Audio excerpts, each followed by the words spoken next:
uşaq vaxtlarında. Orada tətilləri demək olsun ki, mənimlə bərabər gəmilərə gəlirdi. O vaxtdan mənim gəmiyə həvəsim yüksək oldu və gəmi kapitanı olmaq arzusunda oldum uşaqdan.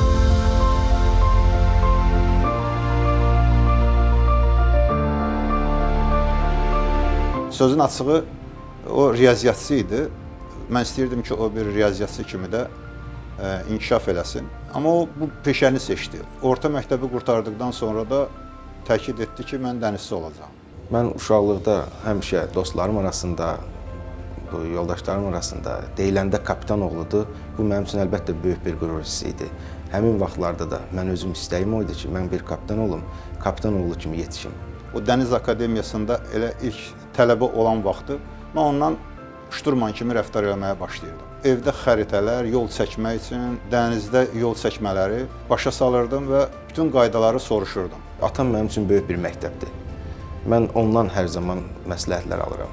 Nə zaman, nə çətinliyi olanda soruşursan atadan, maraqlanırsan.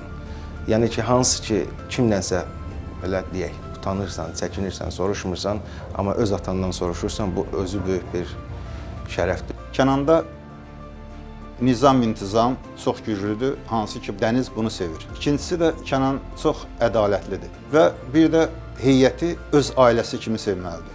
Təkcə heyəti yox, heyətin ailəsini də fikirləşməlidir. Bu xüsusiyyətlər hamısı Kənanda var. Ona görə də mən onunla qürur duyuram, fəxr edirəm. Bəli, atamdan öyrəndiyim odur ki, gəmidə nizam-intizam və ədalətli qərar. Hər zaman qərar verəndə belə heyət haqqında, iş barədə düşünüb, səbirlə, təmkinlə qərar vermək lazımdır. O ilk dəfə işə gedəndə, gəmiyə çıxanda mən narahat oldum. Amma içərimdə narahat olsam da evdə o narahatçılığı bildirmirdim. Çünki hiss edirdim ki, bunu öhdəsindən oğlum gələcək. Günü bugün istədiyim arzularıma çatmışam. Belə bir nəhəng bir gəmidə kapitan işləyirəm. İndi də ən böyük arzum, ən böyük istəyim odur ki, etimadı hər zaman doğruldum. Bunun üçün də əlimdən gələni edirəm, öz üzərimdə çalışıram və edəcəm də. Hər bir ata istər ki, oğlu ondan da ucaq olsun. Ona görə mən də istəyirəm ki, oğlum bəli, məndən yüksəklərdə olsun.